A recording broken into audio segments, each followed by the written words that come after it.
গল্পের শুরু হয় 2022 সালে ড্যান ফরেস্টার নামের একজন সাধারণ মানুষকে দিয়ে। ড্যান পেশায় একজন স্কুল শিক্ষক এবং সে একজন সাবেক সৈনিকও ছিল। স্ত্রী এমি আর ছোট মেয়ে মিউরিকে নিয়ে তার জীবন মোটামুটি ভালোই চলছিল। তবে ড্যানের জীবনে একটা বড় আফসোস ছিল। সে আসলে একজন সায়েন্টিস্ট হতে চেয়েছিল, কিন্তু সেই স্বপ্ন পূরণ করতে পারেনি। এই ব্যর্থতায় তাকে ভেতরে ভেতরে সব সময় হতাশ করে রাখত। একদিন ড্যানের বাড়িতে একটি ছোটখাটো পার্টি চলছিল, কিন্তু সবার সঙ্গে আনন্দ করার বদলে সে মন খারাপ করে বসে টিভিতে ফুটবল ম্যাচ দেখছিল। ঠিক সেই সময় স্টেডিয়ামের ভেতরে হঠাৎ করে আকাশে একটি অদ্ভুত টাইম পোর্টাল খুলে যায়। সেই পোর্টালের ভেতর থেকে বেরিয়ে আসে কিছু সৈনিক। তারা সবাইকে জানায় 30 বছর পর অর্থাৎ 2051 সালে পৃথিবীতে একটি বিশাল যুদ্ধ শুরু হয়েছে। এই যুদ্ধ কোনো মানুষের সঙ্গে নয়, যুদ্ধটা হচ্ছে ভয়ঙ্কর এক এলিয়েন প্রজাতির সঙ্গে। এই এলিয়েনগুলো ইতিমধ্যেই পৃথিবীর প্রায় অর্ধেকেরও বেশি মানুষকে হত্যা করেছে। ভবিষ্যতে এখন খুব অল্প কিছু মানুষই বেঁচে আছে। ভবিষ্যতের সৈনিকরা বলে, আপনারা যদি এখন আমাদের সাহায্য না করেন তাহলে ভবিষ্যতের একজন মানুষও আর বেঁচে থাকবে না। এই কারণে তারা বর্তমান সময়ের কাছে সাহায্য চাইতে এসেছে, যেন মানুষ ভবিষ্যতে গিয়ে এলিয়েনদের বিরুদ্ধে যুদ্ধে অংশ নেয়। এই ভয়ঙ্কর খবর ছড়িয়ে পড়তেই পৃথিবীর সব দেশ একসঙ্গে সিদ্ধান্ত নেয় বর্তমান সময় থেকে সৈনিকদের ভবিষ্যতের যুদ্ধে পাঠানো হবে। পৃথিবীর সব দেশের সৈনিক সহ সব ধরনের অফিসারদেরকে পাঠানো হয় ভবিষ্যতের যুদ্ধে, কিন্তু তাদের মধ্যে খুব অল্প কিছু মানুষই জীবিত ফিরে আসতে পেরেছে। তাই আর কোনো উপায় না পেয়ে সব দেশের সাধারণ মানুষদের বেছে বেছে ভবিষ্যতের যুদ্ধে পাঠানো শুরু হয়। সাধারণ মানুষগুলো ভবিষ্যতের যুদ্ধে যেতে চায় না, কারণ সেখানে যাওয়া মানেই প্রায় নিশ্চিত মৃত্যু। এই কারণে সাধারণ মানুষেরা এর বিরুদ্ধে আন্দোলন শুরু করে। আর কিছুদিন পরেই ড্যানকে ভবিষ্যতের যুদ্ধে পাঠানোর জন্য বাছাই করা হয়। এই খবরটা যখন ড্যান তার স্ত্রী এমিকে জানায়, তখন এমির মন ভীষণ খারাপ হয়ে যায়। কারণ এমি ইতিমধ্যেই অনেক মানুষের সঙ্গে কথা বলে জেনেছে ভবিষ্যতে গিয়ে খুব অল্প কয়েকজন মানুষই জীবিত ফিরে আসতে পেরেছে, আর যারা ফিরে এসেছে তাদের মানসিক অবস্থা এখনও ভীষণ খারাপ। এই কারণে এমি কোনোভাবেই ড্যানকে ভবিষ্যতে যেতে দিতে চায় না। সে চায় ড্যান আর তার মেয়েকে নিয়ে এখান থেকে পালিয়ে যেতে। এই পরিকল্পনা সফল করতে এমি চায় যেন তারা সরকারের হাত থেকে বাঁচতে কারো সাহায্য নেয়। আর এই কারণে ড্যান সাহায্য চাইতে যায় তার বাবা জেমস ড্যানিয়েলের কাছে। কিন্তু ড্যান আর তার বাবার সম্পর্ক খুব একটা ভালো ছিল না। ড্যান যখন তার বাবার কাছে সাহায্য চাইতে যায়, তখন হঠাৎ করেই তাদের মধ্যে ড্যানের মৃত মাকে নিয়ে তীব্র ঝগড়া শুরু হয়ে যায়। ঝগড়ার এক পর্যায়ে ড্যান রেগে গিয়ে সেখান থেকে চলে আসে। এরপর সে বাড়িতে ফিরে এসে তার স্ত্রীর সঙ্গে দেখা করে। এখন আর কোনো উপায় নেই বুঝতে পেরে ড্যান সিদ্ধান্ত নেয় তাকে ভবিষ্যতে গিয়েই লড়াই করতে হবে, কারণ যদি সে যেতে অস্বীকার করে তাহলে সরকার জোর করে তার স্ত্রী এমিকে ভবিষ্যতে পাঠাবে। তাকে কোনো মতে ভবিষ্যতে গিয়ে 7 দিন বেঁচে থাকতে হবে, তাহলে সে আবারও বর্তমানে ফিরে আসতে পারবে। তাই ভবিষ্যতে যাওয়ার আগে সে তার ছোট্ট মেয়ের সঙ্গে দেখা করতে যায়। মেয়েটা খুব ছোট হলেও সে বুঝে যায় তার বাবা ভয়ঙ্কর এক যুদ্ধে যেতে চলেছে। ড্যান তার মেয়েকে ওয়াদা করে সে অবশ্যই ফিরে আসবে। এরপর ড্যান সহ অনেক মানুষকে ভবিষ্যতের যুদ্ধে পাঠানোর জন্য ভবিষ্যতের সৈনিকগুলো তাদেরকে প্রশিক্ষণ দিতে শুরু করে। কিন্তু প্রশিক্ষণ শেষ হওয়ার আগেই হঠাৎ অ্যালার্ম বেজে ওঠে। জানা যায় ভবিষ্যতে একমাত্র একটি ল্যাব রয়েছে যেখানে এই এলিয়েন প্রজাতি নিয়ে গবেষণা করা হয়। এলিয়েনরা এই ল্যাবে আক্রমণ করতে চলেছে। এই কারণে দ্রুত ড্যান সহ অনেক সাধারণ মানুষকে ভবিষ্যতের যুদ্ধে পাঠানো হয়।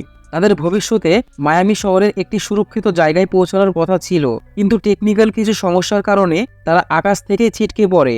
আকাশ থেকে নিচে পড়েই অনেকেই মারা যায়। ভাগ্যের জোরে ড্যান সহ আরও কিছু মানুষ একটি বিল্ডিংয়ের সুইমিং পুলে পড়ে প্রাণে বেঁচে যায়। সুইমিং পুলে পড়ে কোনোভাবে প্রাণে বেঁচে যাওয়ার পর ড্যান বুঝতে পারে ভবিষ্যতের এই যুদ্ধ তার কল্পনার চেয়েও বহুগুণ বেশি ভয়ঙ্কর। চারপাশে তাকিয়ে সে শুধু ধ্বংসস্তূপ দেখতে পায়। মায়ামি শহর প্রায় সম্পূর্ণ ধ্বংস হয়ে গেছে। উঁচু উঁচু বিল্ডিং ভেঙে পড়েছে, রাস্তাঘাট জনশূন্য, আর বাতাসে ভাসছে মৃত্যুর গন্ধ। ড্যান সহ যারা বেঁচে ছিল তারা দ্রুত নিজেদেরকে গুছিয়ে নেয়। কিছুক্ষণ পর ভবিষ্যতের কমান্ডিং অফিসার তাদের সঙ্গে যোগাযোগ করে। তাদের জানানো হয় একটি ল্যাবরেটরিতে কয়েকজন গবেষক আটকে পড়েছে, তাদেরকে উদ্ধার করে নিয়ে আসতে হবে।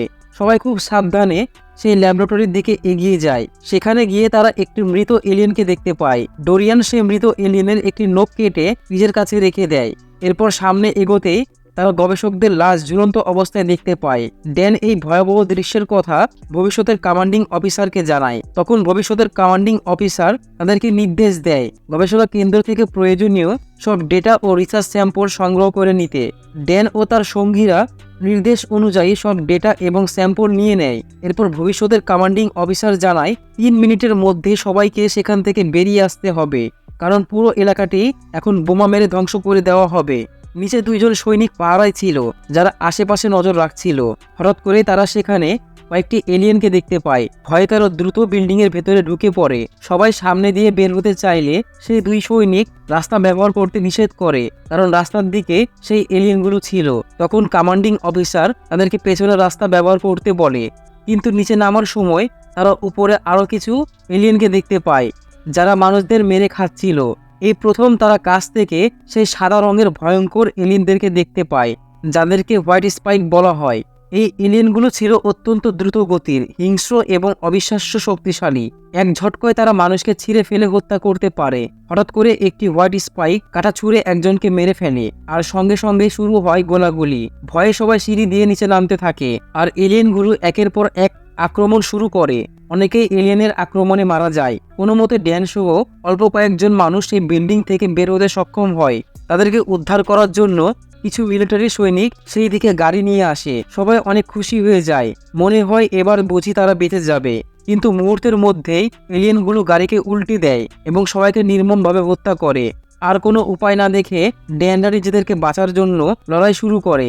ঠিক তখনই আকাশে ফাইটার জেট এসে বোমা ফেলতে শুরু করে। ভয়ঙ্কর বিস্ফোরণে সেখানে থাকা হোয়াইট স্পাইকগুলো মারা যায়। শেষ পর্যন্ত কোনো মতে ড্যান সহ কয়েকজন মানুষ সেখান থেকে বেরিয়ে আসতে সক্ষম হয়।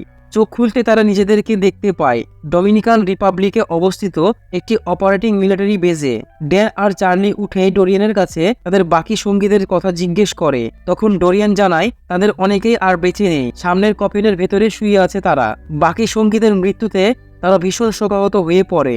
এরপর কিছু সৈনিক এসে চার্লি এবং ডোরিয়ানকে আবারও যুদ্ধে পাঠিয়ে দেয়, আর ড্যানকে ডেকে পাঠানো হয় সেই ভবিষ্যতের কমান্ডিং অফিসারের কাছে। ড্যান সেখানে গিয়ে জানতে পারে এই ভবিষ্যতের কমান্ডিং অফিসার আসলে কর্নেল মিউরি ফরেস্টার, এবং সে ভবিষ্যতের ড্যানেরই মেয়ে। ভবিষ্যতে বড় হয়ে ওঠা মিউরি এখন একজন শক্তিশালী বিজ্ঞানী ও সেনা কমান্ডার। সব সত্য জানতে পেরে ড্যান প্রথমে খুব খুশি হলেও মিউরি তাকে জানায় সে তাকে এখানে শুধু সময় কাটানোর জন্য ডেকে আনেনি, বরং একটি অত্যন্ত গুরুত্বপূর্ণ কাজের জন্য এনেছে। সেই কাজটি কি তা শীঘ্রই সে জানতে পারবে। এরপর মিউরি ড্যানকে জানায় দীর্ঘ গবেষণার পর তারা হোয়াইট স্পাইকগুলিকে মারার জন্য একটা বিশেষ টক্সিন তৈরি করেছে। কিন্তু সমস্যা হলো এই টক্সিনটি কোনো নির্দিষ্ট হোয়াইট স্পাইকের উপরে কাজ করছে না। আর এই হোয়াইট স্পাইকটি হচ্ছে স্ত্রী এলিয়েন। এই স্ত্রী এলিয়েন আকারে অনেক বড় হলেও পুরো প্রজাতির জন্মদাত্রী সেই স্ত্রী এলিয়েন মারা গেলে হাজার হাজার নতুন এলিয়েনের জন্ম বন্ধ হয়ে যাবে। কিন্তু সমস্যা একটাই, এই স্ত্রী এলিয়েন সাধারণত মানুষের চোখের আড়ালেই থাকে, আর তাদের অবস্থান সম্পর্কে কেউ জানে না। এই অবস্থায় মিউরি একটি ভয়ঙ্কর ও ঝুঁকিপূর্ণ পরিকল্পনা করে। সে সিদ্ধান্ত নেয় স্ত্রী এলিয়েনটিকে জীবিত ধরে এনে তার শরীর থেকে এমন একটি টক্সিন তৈরি করা হবে যা ব্যবহার করে একসঙ্গে সব এলিয়েনকে হত্যা করা সম্ভব হবে। এরপর মিউরি তার দল নিয়ে একটি পরিত্যক্ত শহরে অভিযান চালায়। সেখানেই তারা এক বিশাল আকারের স্ত্রী এলিয়েনের সন্ধান পায়। এলিয়েনটিকে ধরার সময় শুরু হয় ভয়ঙ্কর লড়াই। অনেক সৈনিক সেখানে প্রাণ হারায়। দীর্ঘ ও কঠিন লড়াইয়ের পর ড্যানের সাহায্যে মিউরি অবশেষে স্ত্রী এলিয়েনটিকে একটি খাঁচায় বন্দি করতে সক্ষম হয়। এরপর দ্রুত একটি হেলিকপ্টারে করে স্ত্রী এলিয়েনটিকে ল্যাবে নিয়ে যাওয়া হয়। কিন্তু এলিয়েনটিকে নিয়ে যাওয়ার সময় হঠাৎ করে বহু পুরুষ এলিয়েন সেখানে আক্রমণ চালায়। এই আক্রমণে মিউরি আর ড্যান নিচে ফেসে যায়। অনেক কষ্টে লড়াই করে তারা একটি গাড়ির সাহায্যে সেখান থেকে পালিয়ে যেতে সক্ষম হয়। কিছু দূর যাওয়ার পর মিউরি তার বাবার উপরে ভীষণ রেগে যায়, কারণ স্ত্রী এলিয়েনকে ধরার সময় যদি ড্যানের কিছু হয়ে যেত তাহলে পুরো পরিকল্পনা নষ্ট হয়ে যেত। মিউরি জানে এই যুদ্ধ আর বেশি দিন চলবে না, মানুষ আর খুব বেশি দিন টিকে থাকতে পারবে না। তাই যত দ্রুত সম্ভব স্ত্রী হোয়াইট স্পাইক থেকে টক্সিন তৈরি করে সেটি ড্যানের মাধ্যমে বর্তমান সময়ে পাঠাতে হবে, যাতে ভবিষ্যতে এলিয়েনদের যুদ্ধ শুরু হওয়ার আগেই তাদের সম্পূর্ণ ধ্বংস করা যায়। এই মুহূর্তে ড্যানি একমাত্র শেষ ভরসা। ল্যাবে গিয়ে কোনো সময় নষ্ট না করে স্ত্রী এলিয়েনের রক্ত ব্যবহার করে মিউরি অবশেষে এলিয়েনকে মারার জন্য একটি শক্তিশালী টক্সিন তৈরি করতে সক্ষম হয়। এই টক্সিনটি হতে পারে মানবজাতির শেষ অস্ত্র। কিন্তু ঠিক সেই সময়ে বিশাল একটি এলিয়েন বাহিনী ল্যাবে আক্রমণ চালায়। চারিদিকে শুরু হয় তীব্র যুদ্ধ। ল্যাবের নিরাপত্তা ব্যবস্থা একের পর এক ভেঙে পড়তে থাকে। মিউরি ড্যানকে জানায় ভবিষ্যতে এই টক্সিন ব্যবহার করার মতো সময় মানুষের হাতে আর নেই। তারা একটি হেলিকপ্টারে করে সেখান থেকে বেরিয়ে যাওয়ার চেষ্টা করছিল, কিন্তু ঠিক তখনই পেছন থেকে একটা হোয়াইট স্পাই মিউরির গায়ে একটি কাঁটা ছুঁড়ে আঘাত করে। আঘাত পেয়ে মিউরি নিচে পড়ে যায়। মিউরির শরীর থেকে অনেক রক্ত বের হচ্ছিল। শেষ মুহূর্তে মিউরি ড্যানের হাতে টক্সিনের নমুনাটি তুলে দেয়। ড্যান বুঝে যায় এটাই তার মেয়ের সঙ্গে শেষ দেখা। ভবিষ্যৎ থেকে বর্তমানে ফিরে যাওয়ার জন্য ড্যানের আর মাত্র 20 সেকেন্ড বাকি রয়েছে। ঠিক তখনই একটি হোয়াইট স্পাইক এসে মিউরিকে নিচে টেনে নিয়ে যায়। চোখের সামনে নিজের মেয়েকে পড়ে যেতে দেখে ড্যান তাকে বাঁচানোর জন্য ঝাঁপ দেয়, কিন্তু ঠিক সেই মুহূর্তেই ড্যান বর্তমান সময়ে ফিরে চলে যায়। ড্যানের সঙ্গে আরও কয়েকজন সৈনিকও বর্তমানে ফিরে আসে, আর ভবিষ্যতের সঙ্গে তাদের যোগাযোগ সম্পূর্ণভাবে বিচ্ছিন্ন হয়ে যায়। পৃথিবীর সব দেশের মানুষ এখন আতঙ্কে ও দুশ্চিন্তায় ভেঙে পড়ে, কিন্তু এই মুহূর্তে তাদের আর কিছুই করার থাকে না। ড্যান যখন বর্তমান সময়ে ফিরে আসে তখন সে মানসিকভাবে পুরোপুরি ভেঙে পড়ে, কারণ ভবিষ্যতে গিয়ে সে জানতে পেরেছে তার নিজের মেয়েই একদিন এই যুদ্ধের নেতা হবে এবং সেই যুদ্ধে শেষ পর্যন্ত প্রাণ হারাবে। বর্তমান সময়ে ফিরে ড্যানকে তার স্ত্রী এমি এসে জড়িয়ে ধরে। বাসায় ফিরে ড্যান যখন তার মেয়েকে দেখে তখন সে ভীষণ ইমোশনাল হয়ে যায়। রাত্রে ড্যান সবকিছু তার স্ত্রী এমিকে খুলে বলে। ড্যান জানায় এখন তাদের হাতে এলিয়েনকে মারার সেই টক্সিন রয়েছে, কিন্তু সেই টক্সিনগুলো সে ব্যবহার করতে পারছে না, কারণ ভবিষ্যতের সঙ্গে তাদের যোগাযোগ বিচ্ছিন্ন হয়ে গেছে। সবকিছু শুনে এমি ড্যানকে জিজ্ঞেস করে এলিয়েনগুলো ঠিক কখন এবং কোথায় পৃথিবীতে প্রথম আক্রমণ শুরু করেছিল। উত্তরে ড্যান জানায় 2048 সালে রাশিয়াতে প্রথম আক্রমণ শুরু হয়েছিল। তারা সকল সবকিছু ভালোভাবে পর্যবেক্ষণ করে দেখেছিল, কিন্তু সেই সময়ে পৃথিবীতে কোথাও কোনো মহাকাশযান আসার সংকেত পাওয়া যায়নি। তখন এমি বলে হয়তো এলিয়েনগুলো অনেক আগে থেকে এ পৃথিবীতে এসে উপস্থিত হয়েছিল, আর সেই কারণে তাদের মহাকাশযান খুঁজে পাওয়া যায়নি। এই অনুমান যাচাই করার জন্য ড্যান ডোরিয়ানের কাছে সাহায্য চাইতে যায়।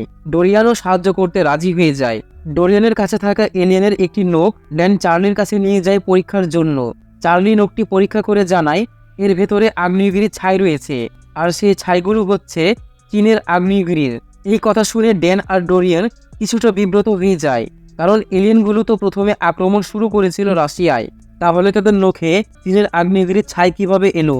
এর উত্তর জানতে চার্লি তাদেরকে আগ্নেয়গিরির বিশেষজ্ঞের সাহায্য নিতে বলে। তখন ড্যান তার ছাত্র মার্টিনের কাছে যায়। মার্টিন জানায় মিলেনিয়াম ইরাপশনের কারণে রাশিয়াতে চীনের আগ্নেয়গিরির ছাই পাওয়া সম্ভব। 946 খ্রিস্টাব্দে চীন ও কোরিয়ার মাঝামাঝি অবস্থিত চাংবাই আগ্নেয়গিরি 1000 পরমাণু শক্তির সমান বিস্ফোরণ ঘটিয়েছিল। সেই বিস্ফোরণে আগ্নেয়গিরির ছাই পৃথিবীর বিভিন্ন প্রান্তে ছড়িয়ে পড়ে। ড্যান তখন মার্টিনকে জিজ্ঞেস করে রাশিয়াতে কোথায় এই ছাই পাওয়া গিয়েছিল। মার্টিন ল্যাপটপে লোকেশন দেখায়, যেখানে গবেষকরা 400 মিটার গভীরে এই আগ্নেয়গিরির ছাই পেয়েছিল। তখন তারা বুঝতে পারে এলিয়েনগুলো ঠিক এই জায়গাতেই রয়েছে। তারা বরফের নিচে জমে ঘুমিয়ে আছে, আর 2048 সালে জলবায়ু পরিবর্তনের কারণে বরফ গলে এলিয়েনগুলো বেরিয়ে আসবে। ড্যান এবার সরকারের কাছে সাহায্য চায় এলিয়েনগুলোকে ধ্বংস করার জন্য। তাদের কাছে এখন এলিয়েনগুলোর খবর রয়েছে, কিন্তু সরকারি কর্মকর্তাগুলো তাদের কথার উপরে বিশ্বাস করতে পারছিল না, কারণ তখন পৃথিবীর সব দেশের পরিস্থিতি খুবই খারাপ। অনেকের মতে 2048 সাল আসার আগেই মানুষের যুদ্ধে পৃথিবী ধ্বংস হয়ে যেতে পারে।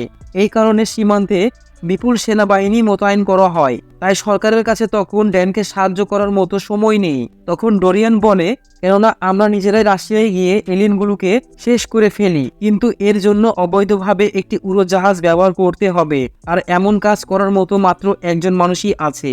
ড্যান এইবার তার বাবার কাছে সাহায্য চাইতে যায়। এইবার আর কোনো ঝগড়া না করে সে নিজের ভুল স্বীকার করে নেয়। ড্যানের বাবা বুঝে যায় এই যুদ্ধ শুধু ভবিষ্যতের নয়, এই যুদ্ধ এখন বর্তমান সময়ের। এই যুদ্ধ এখন শুরু করতেই হবে। জেমস ড্যানিয়েল ফরেস্টার রাজি হয়ে যায় এবং সব প্রস্তুতি নিতে শুরু করে। এই সময় ভবিষ্যতের সৈনিকগুলো ড্যানকে সাহায্য করতে চলে আসে। তারা প্রয়োজনীয় টক্সিন ও অস্ত্র নিয়ে আসে। এরপর ড্যান, তার বাবা এবং তাদের দল ট্রেনে করে রাশিয়ার এক বরফে ঢাকা অঞ্চলে পৌঁছে যায়। সেখানেই বরফে খোঁজাখুঁজি করে তারা একটি বিধ্বস্ত মহাকাশযান খুঁজে পায়। সেই মহাকাশযানের ভেতরে ঘুমিয়েছিল ভয়ঙ্কর এলিয়েনগুলো। ভেতরে ঢুকে তারা বুঝতে পারে পৃথিবী আসলে এলিয়েনগুলোর মূল টার্গেট ছিল না, তারা দুর্ঘটনাবশত এখানে এসে পড়েছিল। কিন্তু যাই হোক, এখন আর সময় নেই, তাদের এই এলিয়েনগুলোকে ধ্বংস করতেই হবে। তারা টক্সিন ব্যবহার করে এক এক করে হোয়াইট স্পাইকগুলোকে মারতে থাকে। কিন্তু এলিয়েনদের চিৎকারে কিছু ডিম ফেটে যায় এবং কয়েকটি হোয়াইট স্পাইক পালিয়ে যায়। এলিয়েনগুলো বাইরে থাকা জেমস ড্যানিয়েল ও চার্লির উপরে আক্রমণ করে। ড্যানের বাবা জেমস ড্যানিয়েল গুলি করে একটি হোয়াইট স্পাইককে মেরে ফেলে, আর আরেকটি যখন আক্রমণ করতে আসছিল, চার্লি একটি অস্ত্র ব্যবহার করে সেটাকে হত্যা করে ফেলে। ডোরিয়ান ও ভবিষ্যতের সৈনিকগুলো মহাকাশযানের ভেতরেই থেকে যায়। ডোরিয়ান ড্যানকে বলে, তুমি যাও, তোমার মেয়েকে বাঁচাও, আমরা এই পুরো মহাকাশযানটাকে ধ্বংস করে দেব। কথা মতো ডোরিয়ান সর্বত্র বিস্ফোরক বসিয়ে দেয়। ডিম থেকে এলিয়েনগুলো বের হওয়ার মুহূর্তেই মহাকাশযানে ভয়ঙ্কর বিস্ফোরণ ঘটে। সব এলিয়েনগুলো সেখানেই মারা যায়। ড্যান, চার্লি ও জেমস ড্যানিয়েল কোনো মতে প্রাণে বেঁচে যায়। কিন্তু জেমস ড্যানিয়েল ড্যানকে জানায় লাল বর্ডারের একটি হোয়াইট স্পাইক পালিয়ে গেছে। ড্যান বুঝতে পারে সেটাই স্ত্রী এলিয়েন, তাকে যত দ্রুত সম্ভব শেষ করতে হবে। দুজন মিলে তারা স্ত্রী এলিয়েনটিকে খুঁজতে বের হয়। কিছু দূরত্বে তারা সেই এলিয়েনটিকে দেখতে পায়। স্ত্রী এলিয়েনটি জেমস ড্যানিয়েলকে আক্রমণ করতে যাচ্ছিল, কিন্তু জেমস ড্যানিয়েল আগে থেকেই ফাঁদ পেতে রেখেছিল। দুজন মিলে আঘাত করে এলিয়েনটির চোখ নষ্ট করে দেয়, ফলে সে কিছুই দেখতে পারছিল না। এক ভয়ঙ্কর মুহূর্তে জেমস ড্যানিয়েল নিজের জীবন বাজি রেখে এলিয়েনের দৃষ্টি নিজের দিকে টেনে নেয়। এই সুযোগে ড্যান স্ত্রী এলিয়েনটির গলা কেটে দেয় এবং তার মুখের ভিতরে টক্সিন প্রয়োগ করে দেয়। ভয়ঙ্কর যন্ত্রণায় ছটফট করতে করতে স্ত্রী এলিয়েনটি মারা যায়। অবশেষে পৃথিবী ধ্বংসের হাত থেকে রক্ষা পায়। ভবিষ্যৎ বদলে যায়। 30 বছর পর আর কোনো ভয়ঙ্কর যুদ্ধ শুরু হয় না। ড্যান ও তার বাবা বাড়িতে ফিরে আসে তার স্ত্রী এমি ও মেয়ে মিউরির কাছে। এবার সে শুধু একজন শিক্ষক নয়, সে একজন সত্যিকারের নায়ক। মিউরির ভবিষ্যৎও বদলে যায়। তাকে আর কখনো যুদ্ধের বোঝা বইতে হয় না। এভাবে শেষ হয়ে যায় মানুষের অস্তিত্ব রক্ষার এক ভয়ঙ্কর যুদ্ধের গল্প।